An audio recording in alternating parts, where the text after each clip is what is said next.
Quelle est la situation actuelle du gouverneur Richard Mouyej? Mais enfin, s'il est toujours gouverneur, on le connaît absent de sa province depuis plus d'une année. Son vice-gouverneur est en train d'assurer l'intérim avec quelques polémiques qui entourent la question depuis plusieurs mois, comme je l'ai dit tout à l'heure. Où est-il? Que fait-il? Quels sont ses projets?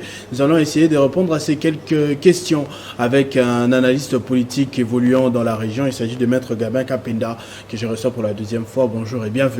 Bonjour, monsieur le journaliste. Déjà, on aimerait bien circonscrire le cadre. Je vous présente comme analyste politique. Vous êtes que analyste politique ou vous connaissez, vous avez des rapports, vous entretenez des rapports plus précis avec le sujet que nous allons débattre aujourd'hui?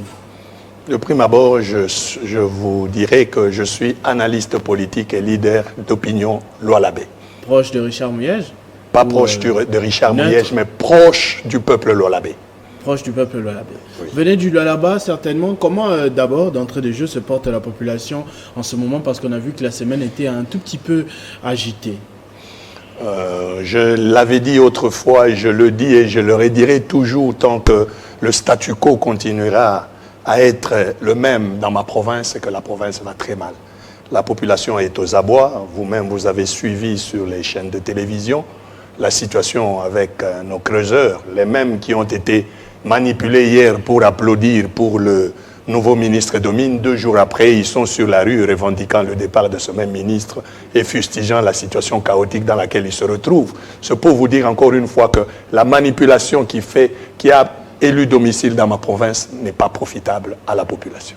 Est-ce que vous êtes sûr qu'il s'agit d'une manipulation? Si on les manipule d'un côté, est-ce que l'autre côté non plus ne peut pas les manipuler? On a eu, selon vous, la manipulation Masuka, mais on connaît que Masuka a des ennemis aussi. Est-ce que ces ennemis, à leur tour, n'ont pas manipulé les mêmes creuseurs pour essayer de croire que la province va mal?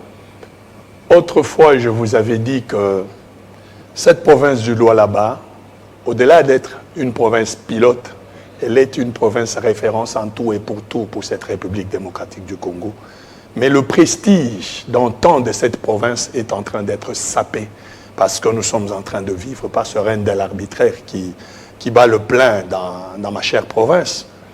Je vais vous donner un élément peut-être que vous n'avez pas. Allez-y. Les creuseurs dont vous faites allusion, par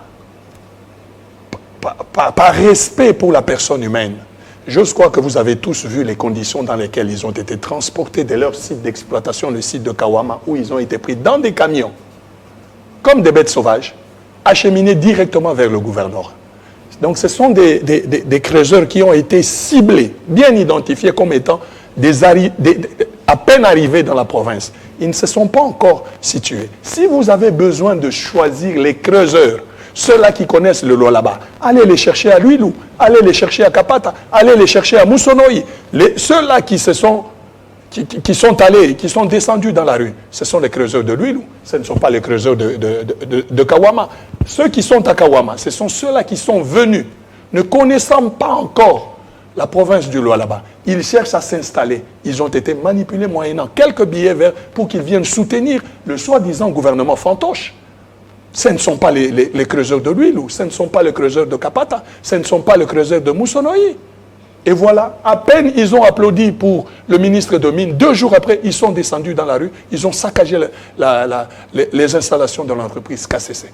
Pour vous dire qu'il y a un vrai malaise au sein de la population. Un vrai malaise, mais qui ne dure pas, on va le dire, de cette semaine. Il y a plusieurs mois, on va dire chaque semaine ou chaque mois, avec son nouveau lot d'histoire pour cette province du Lualaba. Mais l'on se pose des questions, notamment sur son gouverneur qui a été invité à Kinshasa, qui est tombé malade, qui a été entendu ou pas. On ne le sait pas précisément, ni par qui d'ailleurs. Quelle est sa situation actuelle ? Je vous remercie beaucoup, monsieur le journaliste, pour cette question. D'abord, je voudrais circonscrire le cadre. Je suis bel et bien analyste politique et leader d'opinion, c'est-à-dire loin de moi toute considération qui va vers les individus. Je suis en train de parler au nom des Lualabés. Puisque vous me posez la question de savoir la situation de son Excellence M. Richard Mouyej-Mangins-Mans, gouverneur du Lualaba, je vais répondre tel que les prescrits de la loi, tel que la loi le dit, tel que l'arrêt de la Cour constitutionnelle l'a défini. Ici, je voudrais faire part de mon analyse par rapport à l'exposé de motifs de l'arrêt de la Cour constitutionnelle. Souffrez que je puisse vous lire cet exposé in extenso. Allez-y. Selon l'exposé des motifs de l'arrêt de la Cour constitutionnelle, analysant sa nature juridique, la Cour relève que si la résolution n'est ni un acte législatif, ni réglementaire au sens des dispositions constitutionnelles et législatives fixant sa compétence, sa jurisprudence la qualifie d'acte d'assemblée qu'elle définit comme les actes législatifs ou plus exactement ceux qui concourent au bon fonctionnement du Parlement en dehors de sa mission d'élaborer des lois, dès lors qu'ils interviennent dans une matière et suivant les formes relevant de la compétence et des procédures de la dite Assemblée au regard des dispositions constitutionnelles, législatives ou réglementaires. La Cour note qu'au terme des dispositions de l'article 11, alinéa 1er et 2e du règlement d'ordre intérieur de l'Assemblée provinciale du Lualaba, déclaré conforme à la Constitution, suivant ces arrêts sous R-Cons 856 et R-Cons 1113, et publié au journal officiel de la République démocratique du Congo du 29 août 2019, dans les matières non législatives, l'Assemblée plénière statue par voie de résolution, de recommandation, de motion de censure, de motion de défiance et de motion d'approbation. La résolution étant l'acte de l'Assemblée provinciale relatif à son organisation, à son fonctionnement, à sa discipline interne et à la levée des immunités du député provincial, ainsi qu'à la mise en accusation des personnes dont la compétence lui est dévolue par la Constitution. Alors, la substance. La substance de tout ce qui précède. La Cour a constaté en l'espèce que bien que l'acte entrepris soit intitulé « Résolution portant mise en accusation du gouverneur de la province du Lualaba », l'analyse même luminaire de son contenu et de sa portée décisoire à travers le dispositif relève clairement que le susdit acte ne contient aucune décision de mise en accusation contre le requérant, sa portée juridique réelle étant un acte politique de retrait de confiance de l'Assemblée provinciale vis-à-vis du requérant, gouverneur de province. Elle s'avise que l'énoncé de la résolution attaquée de l'Assemblée provinciale susmentionnée ou de son intitulé ne met pas le requérant en accusation, mais lui retire tout simplement la confiance, laquelle est un acte politique que la Cour ne saurait apprécier en se fondant sur les moyens d'inconstitutionnalité par ce dernier en appui de son action, incriminant un acte qualifié de mise en accusation, mais qui manque en fait dès lors que l'acte susvisé, versé au dossier, a une portée étrangère à celle qui lui est faussement donnée. Alors, si vous pouvez expliquer un peu ce que vous avez lu. Si je dois encore expliciter, oui. Ayant lu le texte, pris dans ce sens, pareil acte n'a cependant aucun effet normatif ou décisoire d'une mise en accusation telle que vantée par le requérant et est sans incidence sur sa constitutionnalité au regard des droits fondamentaux comme motif, du reste étranger, tant à la portée réelle du dit acte qu'aux règles invoquées par le quorum, ou pour tout autre aspect, dès lors qu'étant un mécanisme extra-constitutionnel, extra-légal et extra-réglementaire. Aucune des dispositions invoquées à l'appui des moyens n'en permet la qualification de procédure susceptible de contrôle. En l'absence d'un acte susceptible de violer un droit fondamental, la compétence de la Cour ne saurait se justifier. Cela revient à dire clairement, je voudrais que tous les Lualabais nous suivent, que toute la communauté, tant nationale que provinciale, nous suive. Le gouverneur Richard Mouyej-Mangins-Mans, selon l'arrêt de la Cour constitutionnelle, n'a jamais été mis en accusation. Il n'y a jamais eu de résolution portant mise en accusation du gouverneur à quelque niveau que ce soit. Alors, où est-il? Il est À Kinshasa. Pourquoi ne regagne-t-il pas sa province pour travailler? On sait qu'on a besoin de lui. On a vu la population le réclamer plusieurs fois. On est en train de voir que la province est en train de bouger. Il y a de l'actualité. On ne sait pas si c'est bonne ou mauvaise, mais en tout cas, ça bouge. Il y a tous les projecteurs de la République vers le Lualaba, vers Kolwezi et ses différents territoires. Mais pourquoi il reste invisible? Sans déclaration politique, sans rien, sans fouler les pieds au Lualaba, plus d'une année après. S'il est toujours gouverneur. Étant gouverneur, si cela ne dépendait que de lui, j'ose croire quand même aujourd'hui, en tant d'abord père de famille, il a besoin de retrouver sa maison, il a besoin de retrouver ses enfants. Si tout ne dépendait que de lui, il serait déjà rentré. C'est là où nous sommes en train de fustiger l'attitude de certaines de nos autorités nationales qui ne veulent pas s'impliquer dans la situation socio-politico-économique de la province du Lualaba.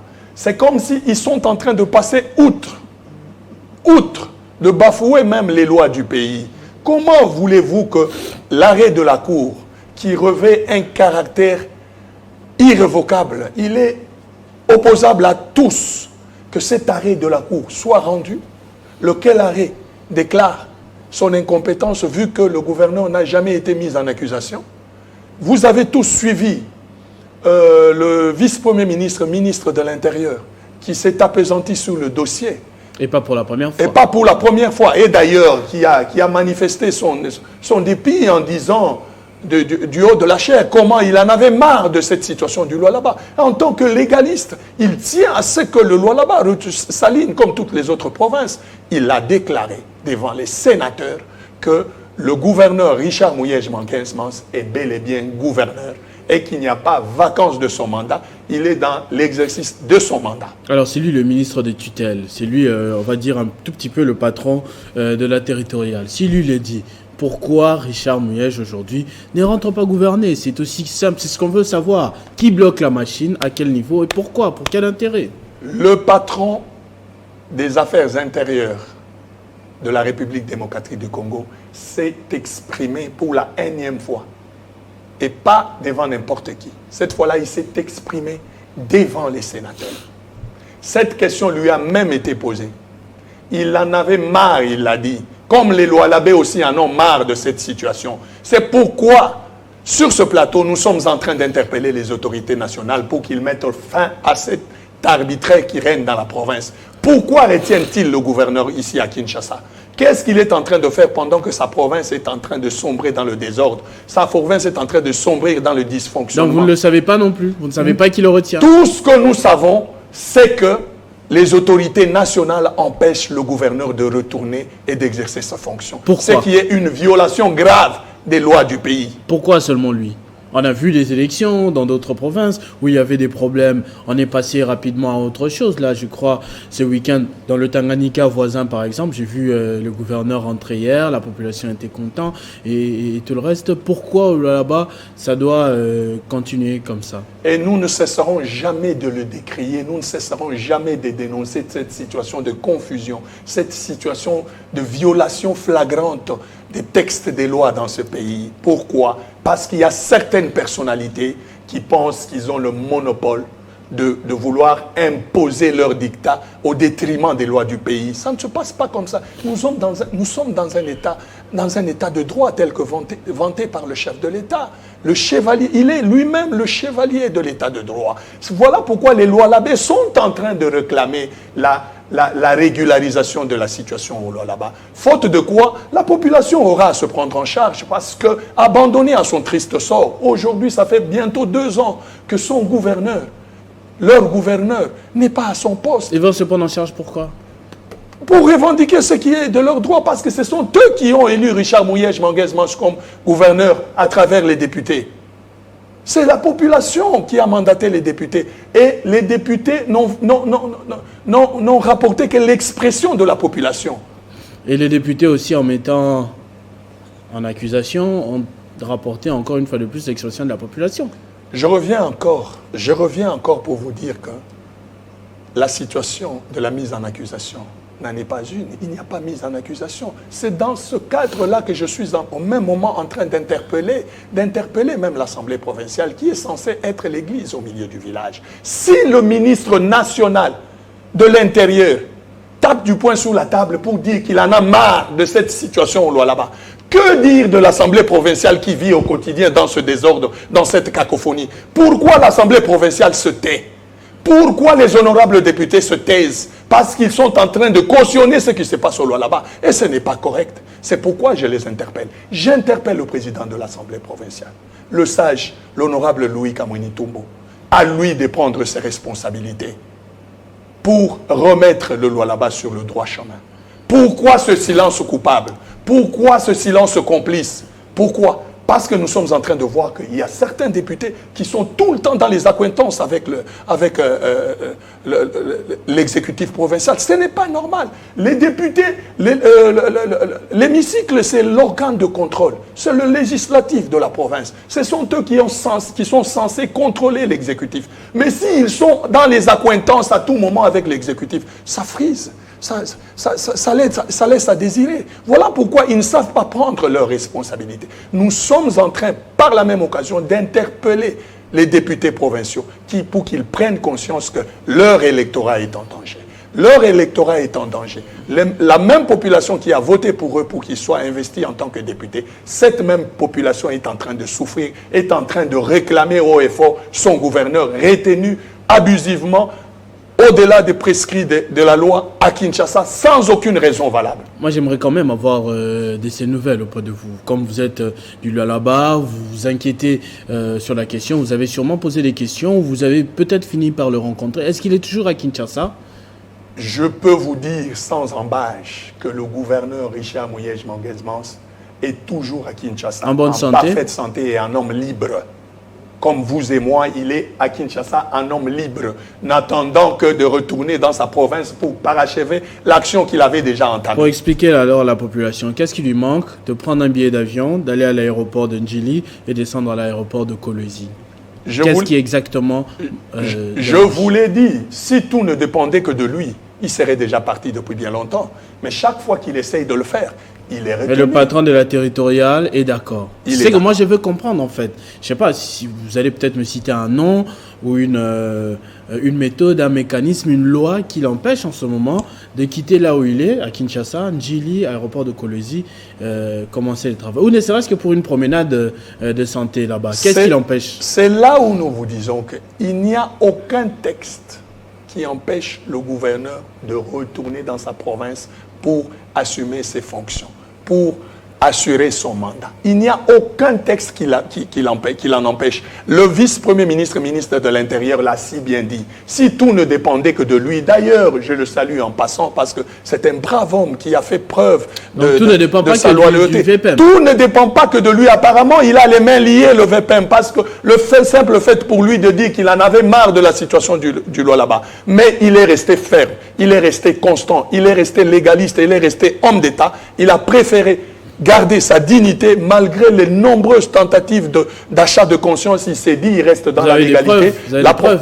Qui veut acheter sa conscience? Je dis bien qu'aujourd'hui, l'achat de conscience est devenu monnaie courante au Lualaba. Vous avez des exemples? Oui, beaucoup d'exemples palpables. Vous nous en citer quand même. Je peux vous dire, là, je vous ai parlé de ces creuseurs qui ont été pris manu militaire et dans des camions acheminés au gouvernorat de province pour soi-disant appuyer ce gouvernement fantôme, ce gouvernement illégal. Ce gouvernement qui travaille. Qui travaille dans l'illégalité. C'est là où nous sommes en train de fustiger cette situation. Mais comment vous pouvez dire en même temps, écoutez, vous pouvez dire en même temps que le gouvernement réaménagé est illégal, alors que les ministres qui ont quitté ce gouvernement-là, d'un côté aussi, réclament de regagner l'Assemblée provinciale. Est-ce qu'il n'y a pas un peu du méli-mélo dans la situation? Ce n'est pas du méli-mélo. Ce n'est pas du méli-mélo, parce que vous avez parlé des ministres qui ont quitté ce gouvernement provincial et qui réclament de retourner. Ce n'est pas n'importe quel ministre. Retourner dans l'Assemblée provinciale. Dans l'Assemblée provinciale. Ce n'est pas n'importe quel ministre. Ce sont des ministres qui ont d'abord été élus du peuple. C'est-à-dire ils ont dû suspendre leur mandat. Dès l'instant que leur mandat leur fonction en tant que ministre n'existe plus. Qu'est-ce qu'ils font? Ils retournent, ce sont des élus, c'est leur droit. Ils ont le droit de retourner à l'hémicycle. On ne peut pas l'en empêcher. D'ailleurs, puisque vous avez essayé de brosser cela, aujourd'hui, ça devient presque monnaie courante. La plupart de ces ministres qui ont été déchus illégalement de leurs fonctions et qui aspirent à retourner à l'Assemblée provinciale sont aujourd'hui victimes de toutes formes de coups bas. Il y en a qui sont qui reçoivent de menaces, il y en a à qui on empêche presque même de retourner à l'Assemblée provinciale. Il y en a qui reçoivent des coups bas, qui dans leur parti politique, ce sont des cadres et des membres qui sont débauchés, ça et là, pour les affaiblir. Tout ça au nom de quoi? Pourquoi? Nous sommes dans la démocratie. Et tous se disent dans l'union sacrée. Au fait, l'union sacrée, c'est quoi? C'est un état d'esprit, le chef nous l'a dit. Ce n'est ni une plateforme politique, ni une plateforme électorale. C'est juste une coalition de gouvernance où tous se mettent d'accord autour d'une vision, celle du chef de l'État, pour l'accompagner afin qu'il puisse bien terminer son mandat et envisager un second mandat. Mais qu'est-ce que nous vivons chez nous au Lualaba? Au nom de l'union sacrée, vous êtes en train d'affaiblir tout le monde, tous ceux-là qui se décident d'accompagner le chef de l'État. Je vais vous donner un exemple typique. Allez-y. Il y a un parti politique très très fort au Lualaba, pas seulement au Lualaba, sur l'ensemble du territoire national, installé sur l'ensemble de l'étendue du territoire national, le parti ABD. Il y a même des doutes, puisque vous êtes en train de parler de ça. Moi, j'ai reçu des gens qui m'ont dit qu'il est incapable de trouver un siège de l'ABD à Kinshasa, par exemple. C'est où le siège de l'ABD à Kinshasa? Vous avez dit que c'est installé partout. Je vais vous dire ceci. Je ne suis pas membre de ABD, mais je suis en train de vous dire la réalité de ce parti politique au Lualaba. Pourquoi je dis ça? Parce que d'abord, sur le plan national, l'ABD, à lui seul, a 3 députés provinciaux sur l'ensemble du territoire et 2 députés nationaux. Ce n'est pas un parti de moindre. Et l'initiateur de ce parti, M. Chizaïnga Sanama, n'est pas n'importe qui dans la province du Lualaba. C'est un leader naturel. C'est quelqu'un qui est capable de mobiliser pour vous 20 000 personnes et de les mettre dans la rue. Des créateurs. Pas seulement des créateurs. Parce que ce sont des gens. Ça s'est déjà fait. Lorsque ce gouvernement fantoche a été publié et qu'il a été éjecté de son poste, spontanément la population du Lualaba, toutes tendances confondues, ABD et autres, sont descendues dans la rue. Plus de 10 000 personnes sont descendues spontanément dans la rue avec les mémos qu'ils ont déposés à l'Assemblée. Ça, ce n'est pas des images qu'on a vues. Nous, on a vu des images, par contre, de Crézeur que vous avez évoquées. Bon, moi, j'ai appris aujourd'hui que c'était corrompu, mais c'est eux qu'on a plutôt vu dans les télévisions. C'est ce que je vous dis, que ça, c'est de la pure manipulation qui a élu domicile dans ma chère province du Lualaba. Aujourd'hui, c'est tout le monde qui se tait. Personne ne peut oser lever son petit doigt pour dire le contraire de ce qui se fait au Lualaba. Je suis peut-être le seul ou les quelques rares qui osent encore dénoncer ce qui se passe de mal dans ma province. Mais nous ne pouvons pas tous appuyer ce qui est mauvais. Si aujourd'hui l'exécutif provincial, l'autorité provinciale au niveau du Lualaba faisait les choses dans le respect des lois, nous allons tous soutenir, nous allons tous applaudir. Mais lorsqu'elle bafoue les textes légaux, comment voulez-vous que ça passe dans la sphère des politiques avérées? Ça ne passe pas. Ça ne passe pas. Nous devons faire les choses dans le strict respect des lois. Dans le strict respect des lois. Moi-même qui vous parle ici, pour éclairer votre lanterne, je suis un natif du Lualaba. Donc je suis un Lualabé de souche. Je suis un Ndembo. Je suis du même coin que Madame le vice-gouverneur Fifi Masuka Saini. Mais pourquoi je ne cautionne pas cette irrégularité? Pourquoi je ne cautionne pas cette illégalité? Parce qu'on m'a appris des valeurs que je dois préserver. Parce qu'on m'a appris des vertus que je dois défendre. Celle de la légalité, celle de la dignité, celle de la personnalité et celle du caractère. Il y a encore beaucoup de Lualabés aujourd'hui qui sont capables de dire non à ce qui se passe. Mais ils sont vilipendés, ils sont maltraités, ils sont muselés. Tout ça pourquoi? Parce qu'on cherche à tout prix à ce que les choses s'effacent comme on veut. Laissons faire les choses selon que la loi le veut et non que selon que les individus le veulent. Ça, c'est pas correct. Et nous ne pouvons pas cautionner ça. Les Lualabés disent non à cette situation d'irrégularité qui prévaut dans la province. Ils n'ont pas commencé à dire non aujourd'hui. Maintenant, il y a un gouvernement réaménagé. Les choses semblent bouger. Madame la gouverneure intérimaire travaille. En tout cas, on les voit dans les images. Qu'est-ce qui va se passer dans les prochains jours avec un gouverneur titulaire toujours absent? C'est ce que je me tue à dire. Ce n'est pas parce qu'une situation est irrégulière et qu'elle prend du temps dans cette irrégularité qu'elle devient régulière. Non. Même si ce gouvernement fantoche faisait 6 mois de travail, il reste fantoche parce qu'il est constitué sur un soubassement illégal. Il reste fantoche. Ce n'est pas le fait que ce ministre-là travaille qui va faire de ce gouvernement-là un gouvernement légal. Non, parce que de par même l'essence, même, le soubassement juridique de ce gouvernement-là, il est nul. Il est nul et de nullité absolue. Nous ne pouvons pas cautionner ce genre d'irrégularité. Puisque vous parlez des ministres qui travaillent, il y a des nouveaux ministres qui ont intégré ce gouvernement. Ils sont déjà en train de travailler sans qu'ils ne soient passés par l'Assemblée provinciale. Ils n'ont jamais été investis par l'Assemblée provinciale.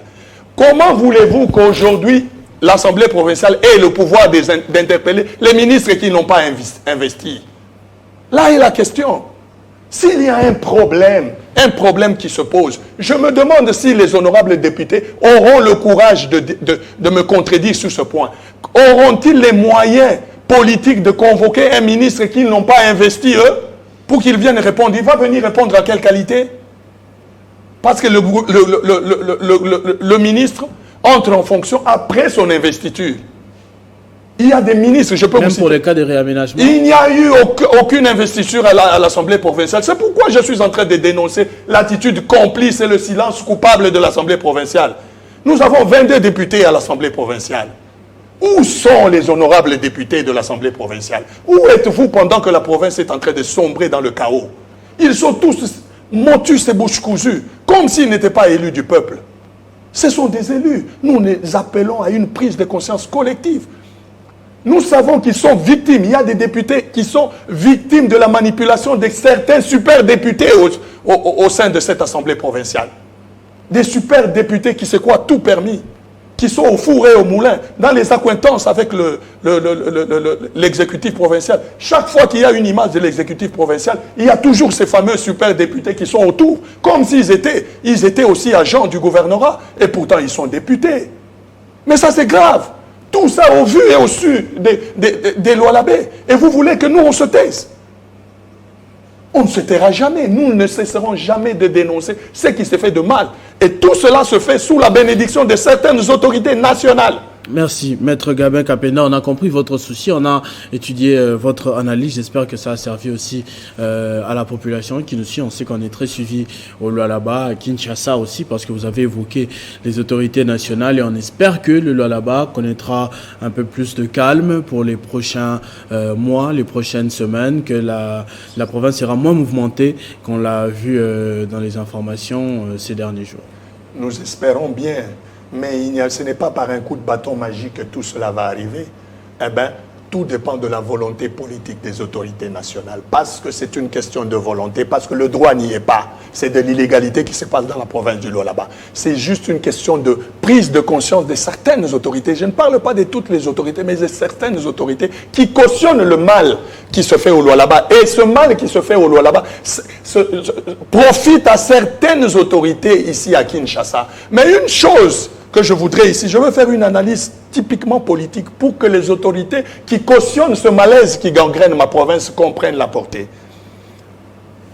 D'ici 5 mois ou 6 mois, c'est 2023. Et les élections vont arriver. Les mêmes autorités qui cautionnent le désordre qui se passe dans ma province vont rester à Kinshasa. Ils ne vont pas voter au Lualaba. C'est la population qui dénonce haut et fort, qui fustige l'attitude complice de certaines autorités qui sera devant les urnes. Vous pensez qu'ils vont voter pour qui? Et c'est là où je suis en train de tirer la sonnette d'alarme pour interpeller son Excellence, Monsieur le Président de la République, pour qu'il comprenne que son électorat au Lualaba est en danger.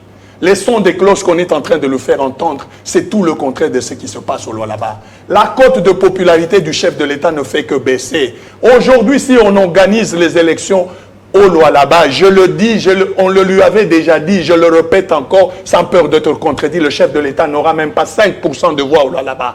Pourquoi? À cause du règne de l'arbitraire, à cause du leadership actuel au Lualaba qui n'est pas fédérateur.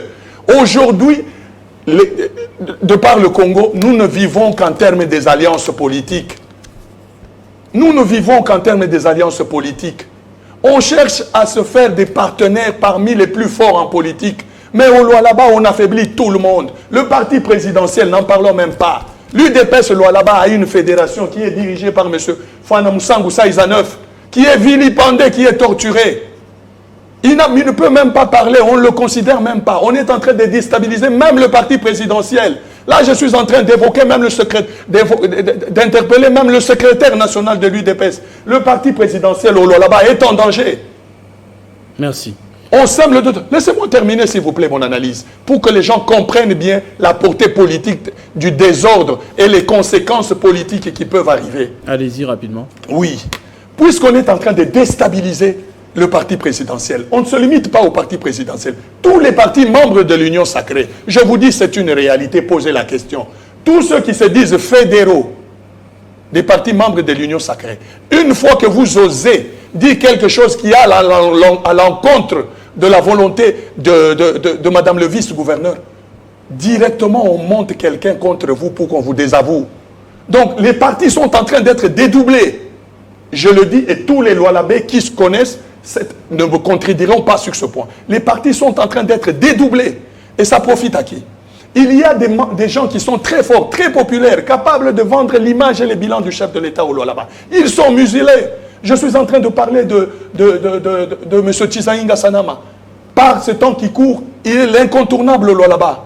Mais il est muselé, il est attaqué de partout. Pourquoi? Et pourtant, c'est un initiateur d'un parti qui a 2 députés nationaux, qui a 3 députés provinciaux. Donc c'est quelqu'un qui peut constituer un atout de taille pour le chef de l'État. Mais on est en train d'affaiblir tout ce monde-là. Dans quel but? Dans quel but? Qui va voter pour le chef de l'État si vous êtes en train de les martyriser, vous êtes en train de les maltraiter au sein de l'Union sacrée? Nous avons besoin au Lualaba d'un leadership fédérateur. Nous avons besoin au Lualaba de quelqu'un qui peut mettre toutes les forces vives au service du mandat présidentiel, au service du second mandat du président Fachi Beton. Et c'est pourquoi nous interpellons le chef de l'État. Nous tirons la sonnette d'alarme pour lui dire que le Lualaba est en train de sombrer. Les Lualabais sont en train petit à petit de perdre confiance en leur chef.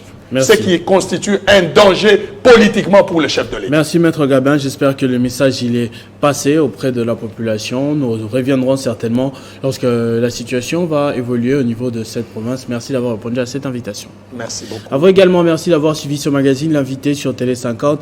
Restez branchés et vous trouverez bien sûr l'émission dans nos différentes pages sociales, sur les réseaux sociaux. Vivez heureux, vivez 100 ans.